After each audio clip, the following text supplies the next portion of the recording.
BC. The Rams are the favorite to be in that game and win it all, marking the first time they have been the preseason Super Bowl favorites in at least 20 years. They have plus 550 odds at DraftKings, with the Bills and Ravens having the next shortest odds at 10-1.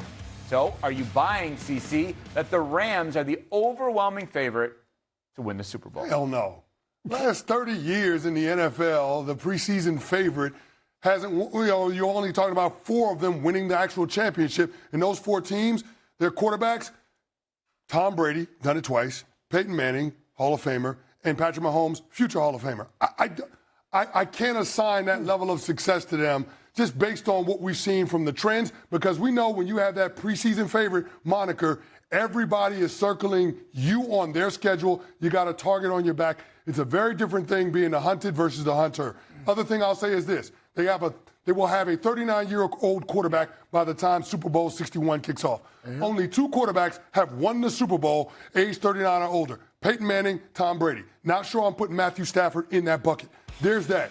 Also, you have to consider the fact that you've got some serious off-the-field issues with your wide receiver in Puka Nacua and your left tackle in Alary Jackson. We heard from Adam Schefter earlier this week on the Pat McAfee Show. He said that the league is discussing potential discipline for both of those guys, and the latter could potentially be a repeat offender when it comes to violating the personal conduct policy. You got a top-heavy roster, 10 guys taking up over 60% of your salary cap. So anytime you start talking about the distribution with your cap being that way, injuries disproportionately affect you. And then, of course, there is the team chemistry of it all. You're asking guys that are coming from different places to play significant roles on your team, specifically your defense.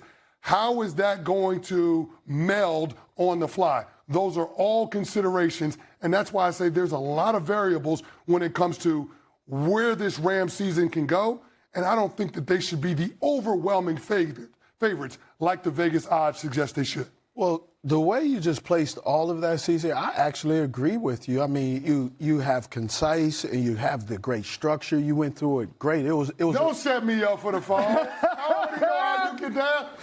We sat next to each other in the Ravens locker room. I know you, bro. I know you too. Don't play them games with me. No, I believe you did a great job. The thesis is phenomenal. A+. Okay. I love it. And I'm sitting here, you are convincing me as well. And I'm going, I agree.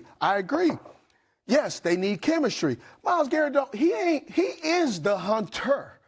You don't need to be acclimated to the sunshine and the glitz and the glamour when you have geographically let me taper my Cleveland affection, because I just was in Cleveland honoring, right, in Canton, some Hall of Famers. I got you. Cleveland ain't a destination place, even though I can drive from Charlotte all the way up there, right, up 77. But Myles Garrett, he don't need to adjust. He knows how to play football. He's done it over and over in a less attractive place in Cleveland with less. You know where we haven't seen Myles Garrett play productive football? Where? In the playoffs. Oh, he ain't been in the playoffs a lot. My point exactly. You're making my point. But he hasn't been in the playoffs a lot, not because of him. It's because what he has been around for a very long time. If we're talking about Joe Burrow is going to get tired of not having things, then Myles Garrett now has gotten his wish. And then you got it so much that you have Aaron Donald coming out of retirement. How effective will he be? He'd be just effective enough that enough people at the A and B gap will fear him to be able to give him some one-on-one setup situation. Then they got McDuffie, who's a very physical guy. I get what you're saying, and yes, on paper, you are 100% right. Yeah. But we also know, also on paper, we're not including the great coaching staff that the Los Angeles Rams have done with a lot less talent. Just because a guy is of age that people generally don't perform well, he still has been performing well, named Matthew Stafford. Okay. Kevin Clark. Right. CC, great arguments. I disagree with basically everything you said. I know you do. So let's start here. You said, the Hall of Fame, the list of Hall of Famers. Matthew Stafford is a future Hall of Famer. He's going to Canton. He's not Peyton Manning. He's not Tom Brady. I understand. He's not even Patrick Mahomes. I understand. So let's chill out. But he's Matthew Stafford. But he's Matthew Stafford, and everybody right now who calls defensive plays or plays defense is scared of Matthew Stafford. Should be. And the way he's able to manipulate defenses on a play-to-play basis. Okay. You mentioned the top-heavy roster. I agree in theory, but also that undersells some of the young talent on this team. Your Braden Fisks, your Cam Kitchens, the bunch of guys on the D-line who were there before. Keep preaching. You just think about Trent McDuffie, Stafford, Puka. We're going to know about this, but Byron Young, Kobe Turner, they're consistently good. You were able to trade Jared Verse and still have a really deep defensive line behind it. So you mentioned the coaching. It's really good. Sean McVay is a top 5 coach in this league. Sometimes when there are super teams in this league, it's undone by a Freddie Kitchens. It's undone by somebody who's not there to carry the torch relative to what the talent looks like. Sean McVay is not going to do that. And I just look around the league and I see a bunch of incomplete teams, CC. This is the complete team. Everybody else is incomplete. We mentioned the Bengals earlier, right? Coaching questions with the Bills and the Ravens. There's so many. The Chargers look great until the games start. There's so many questions. There are no questions with the Rams. Well, as we've been talking about, we're talking about the overwhelming favorite. That does not mean they're guaranteed to win the Super Bowl. It means what have they done in the offseason to make us believe in them going into the regular season. Still to come, new development on New York's star receiver Malik Nabers' recovery. But is it enough to have giant expectations for the crowd? I'm a top dog. Oh, man, did he thread that? We are seeing a lot of darts. He takes off with his legs. That's a great throw by the rookie. The Mandalorian with his first Raider touchdown. I'm a top dog.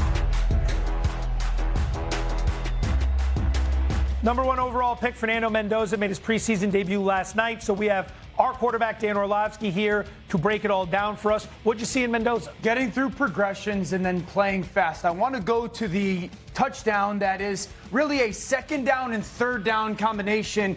And the first thing is going to be getting through progressions. This is second down. You're at second and goal from the 13-yard line. You're thinking field goal now as a quarterback in this situation. This is a very good job of Mendoza getting through progressions. Now, I want you to see where his eyes start. His eyes are going to catch this snap. He's going to start to his left. His read, the back is going to where we call the flat. He's shooting there right now. It's going to be this linebacker. This is number 1 in the progression. That linebacker is going to go underneath. We have a receiver out here that's kind of coming and sending some form of traffic at that linebacker, trying to throw the ball to the back in the flat. You see Fernando is set up perfectly. I love this right now. His eyes and everything are pointing there. That linebacker is going to get underneath that receiver. I don't want to throw the ball to the back there. Number 1 in the progression. So he's going to reset. This is outstanding. You see his eyes start to the left, not there. Now he's going to reset into the middle of the field once again with his vision.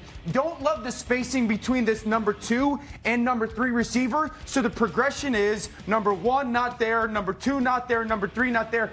Everybody pay attention to really, this is number 4 in the progression, okay? This tight end is what we call a whip route. He's going to fake going out and come underneath. I want everyone to pay attention to Fernando's feet here are the focus point and him getting through that progression and understanding what the concept of the play is. Very well done. Okay, set to the middle field. It's not there. Now he's got a defensive end bearing down on him and getting to number 4 while getting hit, still placing that ball while it's only second down is meaningful. This is why it's meaningful, okay? You now have the opportunity to get a reasonable third and goal.